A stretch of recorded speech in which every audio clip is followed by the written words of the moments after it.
Hai, perkenalkan, ini teman saya Iban.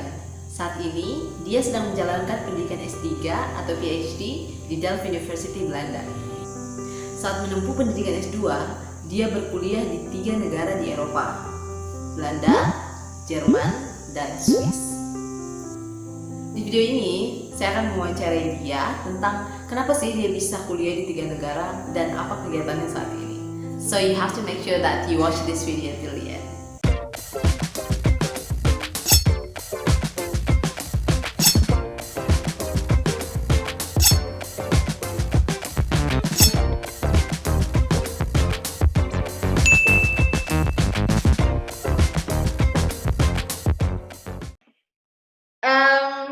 Oke. Halo Kak Iban. Halo Kak Fenia. Ya, gimana kabarnya nih di sana? Masih sehat Kak. Aman-aman. Lagi musim apa sekarang di sana, Kak? Lagi musim sudah summer kayaknya. Tapi masih chilly-chilly Ya? gitu. Iya. Masih ada sisa-sisa spring yang kemarin. Iya, ada lah. Oke. Oh iya, BTW saya mau ngucapin minal aidin wal faizin, mohon maaf lahir batin karena kemarin kan habis lebaran. Jadi gimana Coba tangan kemarin online, episode? Eza. Coba tangan online. Nah, jadi gimana itu sholat idnya di sana? Kayak gimana tuh sholat idnya di? Sholat idnya kemarin kita tuh berberapa ya? 1, 2, 3, 4. Berenam apa? Jadi kayak kita ada temenku punya, kebetulan beberapa anak PPI di angkatanku mereka tinggal macam asrama gitulah. Oh. Ya udah. Oke, kita langsung masuk ke inti pembahasan kita ya, Kak. Well, Oke, Kak. Saya mau tanya tentang, kan Kak Iwan sekarang lagi PhD, tapi sambil kerja kan? Betul. Itu kayak gimana tuh, Kak? Coba ceritain. Jadi kalau PhD di Eropa itu biasanya statusnya itu bukan sebagai student gitu, tapi dalam tanda kutip employee. Dalam tanda kutip kita jadi employee ke kampus, bisa ada project atau apa gitu. Jadi kita di treatnya itu salah satunya sebagai employee. Berarti sebagai employee, researcher aja. Berarti kayak kerja gitu ya, Kak. Jadi kita kuliah sambil dapat gelarnya, dapat istilahnya gaji bulanan juga kayak gitu ya, Kak. Dapat gaji bulanan. Iya, tapi maksudnya tiap bulan itu kerjanya bukan kuliah. Tapi cuma dikasih tahu ada beberapa SKS kredit yang harus diselesaikan dalam 4 tahun. Tapi ya bukan kayak sekitar 1 minggu sekali kuliah, 2 kali kuliah. Masuk kelas. Kita pun masuk kelas pun yang relevan sama ininya aja, sama PhD-nya kita aja gitu. Oke. Jadi bisa cross disiplin. Jadi sekarang Kak Iban lagi tergabung dalam proyek apa nih? Saya tergabung dalam proyek namanya itu DeepNL. Kayak ada satu proyek, ada satu daerah di Belanda namanya Groningen. Di Groningen itu kan sering terjadi gempa. Gara-gara di subsurface-nya itu mereka mengekstrak gas. Jadi ada ruang-ruang yang kosong, habis ekstraksi, akhirnya tanahnya di atasnya turun, terjadi gempa. Nah, DeepNL itu tugasnya untuk mengevaluasi satu lapangan itu. Jadi PhD untuk di grup ini tuh di kampus di TU Delft pun, di kampus saya pun ada ada sekitar 8 dan di kampus lain juga ada. Jadi ini sekitar ada kolaborasi kalau nggak salah itu TU Delft, Utrecht sama Twente. Oh, ada Utrecht juga kampusku. Ada Utrecht sama Twente juga. Cuma kebetulan karena di Delft itu dia apalagi di bidangku itu geofisika, yang kuatnya itu di imaging. Jadi kita itu disuruh meng-image subsurface-nya itu kayak gimana. Dalam tanda kutip kayak tahu lapisan-lapisan di bawahnya itu kayak gimana sih. Jadi kayak kalau saya tugas ke situ gitu ya. Bener. Jadi kalau saya sendiri tugas itu mengevaluasi di mana gempanya, terus model apakah gempanya itu yang bawahnya turun atau lapisannya itu satu turun, satu geser. kayak gitu lah. Sebenarnya guys, saya nggak terlalu paham kayak gimana yang Saya juga guys, saya juga tidak paham guys. Dan ini sudah pembicaraan tingkat dewa dan saya sayangnya masih... Tingkat dewa guys. Ya, jadi oke, kita flashback lagi Kak. Jadi kemarin kan Boleh kak. kemarin kakak tuh kuliah di... Apa nggak saja saya Iban, jangan usah pakai kakak, saya tuh kayak merasa aduh. Sama aja umur tanah. Umur berapa sih? Biasanya di Jawa kalau misalnya pergi ke pasar, sini kak, mampir sini kak. Ya Allah. Kok kayak mbak-mbak di ITS ya, tau nggak? Halo, mampir kakak. Tolong kakak, dijawab ya kakak. Jadi Iban, ya Pak. Jadi kita... BTW kau kalau di pasar sudah dipanggil ini nggak? Mampir sini dulu bunda gitu. Belum ya? belum cewek masih. Sini cewek ini kan kayak gitu masih cewek. Masih cewek ya. Saya kira udah. Sini bunda, jilbabnya bunda. Coba dulu bunda. Siap guys. Kemarin kakak kuliah S2 di 3 negara. Itu gimana tuh Kak? Maksudnya kenapa bisa kuliah di 3 negara? Jadi karena bisa. Ya. Jadi namanya program Joint Master. Jadi namanya itu program Joint Master. Gimana tuh Kak? Kayaknya mirip-mirip programnya si Belva itulah. Belva. Cuma Belva kan antara Harvard sama Stanford. Kalau saya antara TU Delft, ETH sama RWTH. Jadi kayak begini, misalnya kamu Feni kuliah di let's say di mana ya? Di Unhalu sama Universitas Muhammadiyah Kendari misalnya, kok ambil join degree di dua ini. Nah, untuk kamu dapat degree dari Unhalu, misalnya kamu harus lulus let's say 120 SKS. 120 SKS, 60 SKS wajib, 60 SKS pilihan. Jadi 60 SKS wajib itu kok tempuh di Unhalu nih. Nah, 60 SKS pilihannya kok tempuh di universitas yang satunya. Kalau kamu lulus di dua-duanya ini, kau dapat gelar siapa ya kok aja? Kau dapat gelar misalnya master dari Unhalu, dapat. Karena di sini wajibmu, di sini tadi pilihanmu, universitas kedua. Nah, untuk dapat gelar dari universitas ini, universitas pilihan yang kamu ambil di sini itu tadi jadi mata kuliah wajib. Nah, yang kamu ambil di Unhalu itu jadi mata kuliah pilihan untuk dapat gelar ini. Jadi itu juga yang terjadi sama. Jadi uniknya itu adalah jadi sehingga dua-duanya ini jadi wajib nih untuk dapat gelar dari dua-duanya. Nah, itu yang terjadi. Nah, kalau kita tiga-tiganya itu jadinya wajib. Makanya yang terjadi sama mahasiswa join degree itu, apalagi di tempatku, saya nggak tahu di UU ya, tapi di tempatku tuh kayak apalagi pakai sistem quarter kan failing rate-nya itu kalau kau tidak siap dengan sistemnya kan saya nggak tahu deh kalau kau kop sama quarter awalmu, kalau kau tidak bisa kop sama sistem pendidikannya Belanda yang quarter itu kan kau bisa benar-benar exhausted kan, capek benar-benar kan. Apalagi kalau kau belajar yang teknikal banget itu kau bisa capek secapek-capeknya. Nah, jadi itu. Berarti join masternya itu kapan itu? Maksudnya setiap tahun ada atau tidak? Setiap tahun ada. Nah, jadi jeleknya join master itu adalah kalau misalnya kau tidak lulus di kampus pertama, kau nggak bisa lanjut ke kampus kedua. Jadi yang terjadi adalah, misalnya kau 1 semester nih, normalnya orang-orang normalnya ambil 30 ICTS. Nah, untuk kami, untuk antisipasi, kita ambil 34, 36, 38, 41 ICTS per semester untuk antisipasi kalau nggak lulus. Jadi, karena ada beberapa teman juga yang nggak lulus. 20 kita start 21 orang itu yang lulus. Yang lulus itu tepat waktu 14 orang. 6 orang drop out.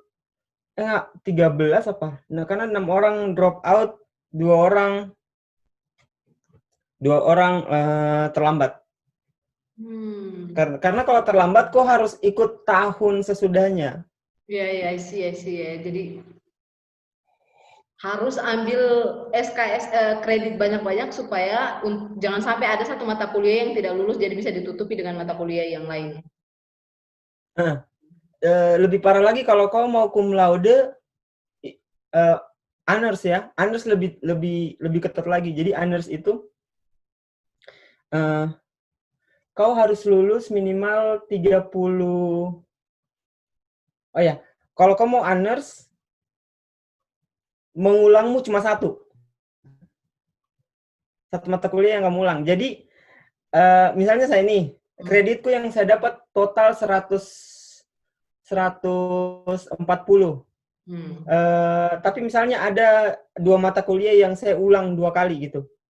Yang satu ini saya buang, biar satu ini bisa masuk. Karena yang diperbolehkan cuma 1 kali mengulang. Sama rata-rata, nggak tahu seberapa susah di UI ya, tapi rata-ratanya kalau mau honors tuh 8,5. Iya. Jadi Sama-sama. 1 kali, jadi tidak boleh mengulang. Nggak boleh, istilahnya nggak boleh 8,5 juga nilainya kan? Tidak, iya, 8,5 dan tidak boleh resit. Dan tesismu harus A. Itu lebih Gila. gila. Kemarin waktu di UU ya, alhamdulillah lulus aja, udah bersyukur. Oke Kak, Iban, sorry. Sebelum lagi, jadi kita flashback kembali ke ketika kau cari beasiswa. Gimana tuh guys? Di waktu cari beasiswa pertama kali itu ambil beasiswa apa? Terus S2-nya kemarin tuh dapat beasiswa apa? Kayak gitu. BTW kita bukannya satu batch ya wawancara ya? Ceritanya kan ini untuk orang lain. Iya sih? Aduh. Jadi saya tuh ambil beasiswa LPDP gagal. Batch berapa sih? Lulus? Batch ketiga ya? 2016 batch 2. Batch ketiga. Batch 2 saya gagal dong, batch 3. Kau lulus kali ya? Saya batch 2, 2016 batch 2. Oh, batch 2 lulus. Saya nggak lulus. Ayo coba lagi batch 3, lulus. Ya, berarti ya kan? batch 3-nya.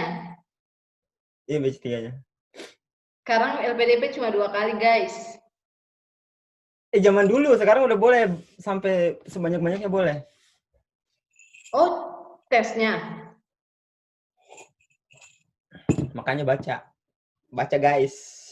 Sudah dapat guys. Terus gimana guys? Oke.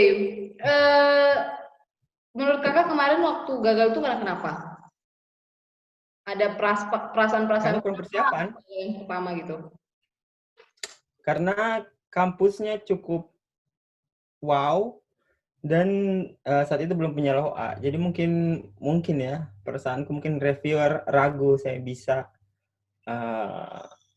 cope sama mungkin program studinya, kurikulumnya. Memang waktu. Tapi yang kedua kan udah ada letter of guarantee dari salah satu profesornya, jadi sudah kayak ya digaranti akan masuk. Berarti si profesor itu dia sudah bisa apa ya? Bukan akses, tapi dia sudah bisa analisa ini enak, bisa kok. Jadi dia kasih letter of guarantee, kasih tunjuk ke reviewer, udah deh. Suaranya jelek, suaranya apa? Tidak stabil. Apa ini? Tidak stabil. Cek. Tidak stabil internetnya. Saya kayaknya saya. Waktu kuliah di 3 negara itu, sistem pendidikan yang mencolok itu apa aja? Apa? Pendidikannya? Pendidikannya. Sistem pendidikannya itu apanya nih sistem pendidikannya dalam spesifiknya apa nih? Grading mungkin, dalam hal dalam grading. Mungkin kayak gitu.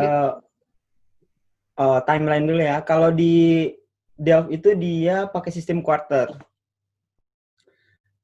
Sama kayak di Utrecht ya. Per 3 bulan asesmennya. Kalau programku sendiri itu yang paling berat itu di TU Delft. Karena saya pun rasa yang paling susah itu di TU Delft. Dan kita sudah jadi kan kita punya kayak jejaring sama alumni program ini ya. Mereka sudah ingatkan bahwa di Delft tuh kok harus anticipate, karena yang paling susah memang yang paling susah itu di Delft. Dan in fact temanku yang drop out itu dia di Delft gitu. Gagalnya itu di Delft. Berarti tahun pertama? Semester pertama. Jadi semester pertama itu kayak apa ya? Kita baru pertama kali rasakan sistem quarter kan. Terus kayak kampus yang paling susah juga. To give untuk kasih kau perspektif susahnya ya. Temenku keluar ujian nangis cewek. Untuk kasih kau perspektif susah ujian itu. Temenku ada orang Jerman keluar menangis. Kenapa? Karena susah. Menangis karena susah, like nangis. Saya juga sama menangis tapi saya cowok gitu ya, ampun. Dan jangan dulu kau menangis juga. Ya kan cowok, maksudnya kayak gimana? Tapi maksudnya saya rasakan gitu. Maksudnya saya kayak I heard this girl gitu. Dia sampai nangis kayak saya pun rasa, aduh anjir ya bener susah banget gitu tadi ya mata kuliahnya. Cuma karena mungkin terlalu susah, terus kita kayak somehow nge-upgrade diri dalam waktu yang cepat, kita harus adapt cepat, semester 2, semester 3 udah enak banget kayak mulus gitu. Semester 2 di ETH, di Zurich mulus, di Aachen lebih mulus lagi, kalau saya pribadi ya. Ya udah. Karena semester 1 itu bener-bener digencet gitu loh. Digencet sama apalagi math-nya kita digencet, logikanya kita di press gitu untuk berpikir gitu. Terus timeline waktunya kita juga di press untuk berpikir gitu. Jadi ya pas lanjut di Zurich, dia sudah pakai sistem semester. Terus kalau tanya sistem belajar di ETH itu kayak gimana? Di sana itu lebih, kalau saya bilang ya, teman-temanku bilang lebih dalam tanda kutip schoolish. Jadi itu lebih dosen-dosennya itu lebih ngajarin gitu loh. Ngajarin kayak dia bimbing dari ini ke si. Nah, dia belajar soal ini. Nah, dia bimbing meskipun kadang kita bilang, oh itu kan udah tahu, ini kan udah tahu, tapi dia bimbing di Nah, kalau di TU Delft itu lebih gimana ya? Lebih bebas lah, lebih independen lah, kayak kita dikasih tugas nih kerjain. Kalau mau tanya, kalau mau enggak ya silakan gitu. Kalau di Jerman ya hampir mirip-mirip di Zurich lah. Tapi intinya kalau yang di Delft berarti per 3 bulan sama kayak di UI ya. Terus kalau yang di Zurich sama yang di Zurich sama yang di Jerman per semester dua-duanya. Per semester. Dan menurutmu lebih susah di Delft daripada di 2 kampus lainnya. Dalam sistem jauh. Dalam sistem grading gitu. Jauh ya? Gradingnya bukan grade. Dalam artian beda sistem. Kita bisa kayak apa ya? Kita bisa ngerasain kayak di kampus ini kayaknya susah dapat nilai nih. Iya, maksudnya kerasa gitu, susah. Di TU Delft tuh dapat 8,5 ya, susah banget. Dapat 8 itu setuju tuh, udah tuh kayak 8, 9 tuh udah seneng banget tuh. 9, 8 tuh udah bener-bener seneng banget tuh. Wow. Kayak kau kuliah juga di Belanda, kau pernah dapat memes yang soal grading di TU Delft nggak sih? Kalau di universitas lain itu dia kan serong ke kanan gradingnya tuh, Z 6, 7, 8 tuh banyak kurvanya ini, Z gitu. Tapi kalau di sini tuh kebalik, kayak yang banyak itu 4, 5, 6, pas 7, 9, 10 nggak ada. Jadi itu jadi outlier, rata-ratanya jadi kayak 6 gitu kalau di 6. Misalnya kayak temanku dapat 6, 7 di sini tuh ya. Kalau di ETH atau di RWTH dia dapat 8, 9, terancam 8 gitu-gitu. Terancam 8,5, 9. Terancam 8. Oke. Cool. Oke. Oke, guys. Cerita lagi tentang throwback. Jadi prestasi-prestasi dari semasa kuliah, semasa SD lah, SD. BTW kita itu teman SD ya?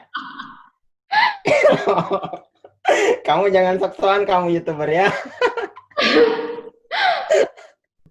Prestasi nih ya, prestasi waktu SD. Saya ingatnya Iban ini waktu SD sangat pintar menggambar. Saat kita masih gambar gunung-gunung matahari, dia gambar pemandangan di pantai yang pokoknya bukan pikiran anak SD lah. Itu imajinasi doang, imajinasi. Berarti saya tuh suka berimajinasi gitu. Ya, ya. Kreatif. Tapi itu terpakai loh. Maksudnya kayak kalau saya desain slide, kalau saya desain PPT gitu, itu kepake. Dan di sini orang kan nge-appreciate gitu kan. Jadi kalau saya ini orang technical nih, as long as I provide technical pictures sama angka sama equation, people okay, this is the equation. Tapi kalau kau kayak desain lagi slide-mu, kayak you take it to the next level, dan orang kayak appreciate, oh yeah. Jadi itu yang jadi kalau waktu presentasi di kampus, saya desain slide-nya, saya desain ininya, jadi orang juga bermanfaat lah. Ya. Beda, iya sih masih ingat dulu kalau waktu di Belanda tuh kalau mereka bikin slide tuh yang normal-normal aja, yang penting ada intinya. Iya, kayak gitu. Exactly. Yes. Open PowerPoint, open template, iya. Exactly. Terus? Jadi kemana kak waktu kuliah? Coba ceritain dulu nih prestasi-prestasinya. Waktu apa? Waktu kuliah? Kuliah. Kuliah di mana? Kemarin kuliahnya di mana S1? Oh, maksudnya kuliah S1? Nah, pokoknya sepanjang hidupnya kakak lah. Lomba makan kerupuk juga nggak apa-apa. Ceritakan prestasi banyak, bukan banyak. Maksudnya kayak yang mana ini saya sudah selesai dengan hal-hal itu. Langsung kirim aja CV-nya ke saya ya kak. Ya pokoknya yang apa ikut kepemudaan, exchange. Berkesan di hati dan sanubari gitu. Jujur ya, saya itu bukan kayak pencari beasiswa. Bukan, mungkin karena saya dipaksa tua lebih awal kali ya. Kayak saya dipaksa dewasa lebih awal. Saya harus dipaksa lebih dewasa umurku pada saat saya kuliah gitu ya, karena keterbatasan dan lain-lain. Saya tuh bukan pencari saya harus dapat juara nih gitu ya, atau saya harus ikut exchange ini nih, ikut exchange itu tuh. Kayak saya lebih kepada kau tinggal, pasti kau rasakan, kau tinggal di lingkungan yang orang-orang sekitarmu they doubt about you somehow, kayaknya kok nggak bisa deh, kayak kok nggak mungkin kok keluar negeri gitu ya, kayak siapa kau gitu kan. I mean, without no reason, saya juga kadang bingung ya, kenapa sih kau kasih tekanan itu ke kita gitu, lagi ke anak-anak masih SD SMP. Jadi lebih kepada buat puaskan rasa penasaran, saya begitu nggak sih, kayak ini kah limitku emang segini ya gitu, kayak limitku tuh bisa kuliah di universitas negeri doang ya gitu. Pas masuk di universitas negeri, wait, kayaknya enggak deh, limitku tuh harus dapat IPK segini deh, dapat gitu. Kalau cuma IPK doang kayaknya enggak deh, saya harus bisa berorganisasi deh. Masuk organisasi. Mas organisasi benar, limitku segini kah? Atau saya bisa capai posisi ambil tanggung jawab yang lebih? Kalau saya gini, apakah saya bisa nyambi dengan ambil kegiatan kepemudaan? Ambil kegiatan kepemudaan. Jadi, dan perjalananku di masa kuliah itu, menurutku pribadi ya, waktu S1, saya nikmati banget. Saya nikmati, dan akhirnya saya puas. Jadi kalau orang tanya, oh ya kalau ikut kompetisi, saya sudah pernah ikut. Menang kompetisi, saya sudah pernah ikut. Keluar negeri dari exchange, saya sudah pernah. Gitu. Jadi, tapi kalau orang tanya, apa ambisimu? Kenapa kamu berambisi soal itu? Karena saya ingin menjadi yang terbaik gitu. Kalau saya itu bukan gitu. Saya ingin, tapi saya itu pengen pribadiku itu, saya ingin jadi orang yang cepat-cepat selesai sama diriku sendiri. Pengen nggak? Jadi saya kalau misalnya pengen nggak? Jadi ya kalau katanya prestasinya kayak apa? Ya saya bisa kasih kirim kau CV-ku, terus kau bisa lihat gitu. Tapi kalau ditanya alasannya ya begitu. Oke. Jadi menurut Iban prestasi yang sudah didapat itu sebenarnya bukan sesuatu yang kayak yang ditetapkan dalam hidupnya bahwa harus capai prestasi ini, tapi lebih menikmati dan mencari tahu tentang apa ya, limit dirimu Iya. seperti apa kayak gitu. Iya. Oke. Kayak semua itu prosesnya itu bukan untuk memplease orang, tapi lebih ke diriku sendiri. Oh, saya senang nggak ya dapat ini, saya senang nggak ya dapat ini. Oh, oke, berarti saya bisa nih gitu ya. Saya tuh fan apa ya? Saya tuh selalu doubt sama diriku sampai saya lulus S2 ini. Saya tuh selalu ragu, apakah saya bisa melakukan semuanya? Maksudnya apapun yang saya mau tuh apakah saya bisa lakukan nggak ya? Sama potensi diriku tuh sebagaimana ya? Sampai saya lulus S2, dosen bimbinganku yang dari Edinburgh bilang, ya percaya sama dirimu Ban gitu ya. Sejak saat itu, sejak apa yang saya capai di S2 gitu, misalnya gini nih, tertingginya pas S2 itu kan dapat honors gitu ya. Saya nggak pernah nyangka bisa dapat honors gitu ya. And I got it gitu. You did? Iya, saya dapat honors. 6 orang, 6 out of, I don't know, 15, dapat honors gitu. Pasti kau rasakan ini. Waktu kuliah S1 kok insecure, kok akan bisa dapat kerja nggak ya gitu. I mean, no, to help our family, right? Like, oh adiknya kita mau kuliah, saya bisa dapat job nggak ya? Layak nggak ya diriku ini dipercaya oleh orang di perusahaannya, get a job gitu. Atau makanya S2 pun saya insecure, aduh gimana ya setelah lulus. And I heard that if you got honors di program ini, basically you can choose kalau PhD whatever university you want. Maksudnya bukan gitu, maksudnya mostly you get a lot of choice kalau kau dapat honors gitu. Even temanku yang nggak dapat honors for PhD lumayan gampang gitu kan. And I got honors and I got offers. Tadi saya berpikir kayak, oh I really can do anything, like oh ternyata kalau saya mau I can do it gitu. Sejak saat itu turning point-nya, saya nggak pernah lagi ragukan diriku sendiri kayak, okay, you're done now, do your PhD, itu salah satu target hidupmu, cepat-cepat selesai dengan dirimu sendiri and then help others gitu kayak. Oke. Nah, itulah tadi wawancara saya dengan Iban. Satu hal yang menarik dari pembicaraan ini, jadi saya itu tahu banget kalau dia itu punya banyak prestasi. Secara saya saya sekolah sama dia dari SD sampai SMA. Terus kuliah, dia kuliah di Unhas sih. Sebenarnya saya nggak satu sekolah sama dia waktu kuliah. Cuma saya sedikit banyak dengar tentang dia yang punya segudang prestasi. Tapi dia ini justru lebih suka untuk menceritakan hal-hal yang sederhana, hal-hal kehidupannya dulu ketika dia masih kecil, bagaimana bahagianya dia ketika lingkungannya benar-benar pure untuk anak-anak, nggak seperti saat ini yang dimana gadget mendominasi dunia. Dan dia itu merasa bahwa apa yang dia dapatkan saat ini, yang dia punya sekarang ini itu bukan karena dia merasa hebat atau merasa pintar, tapi semata-mata karena dia menciptakan kesempatan itu. Dia selalu menggali potensi dirinya, sejauh mana sih dia bisa melampaui batasnya. Dan saat ini dia merasa bahwa dia sudah selesai dengan dirinya. Dia merasa bahwa dia tidak boleh underestimate atau merendahkan dirinya, karena dia percaya bahwa semakin kita percaya dengan diri kita, maka kekuatan yang tidak terduga akan muncul dari dalam diri kita dan menciptakan banyak prestasi yang tidak terduga.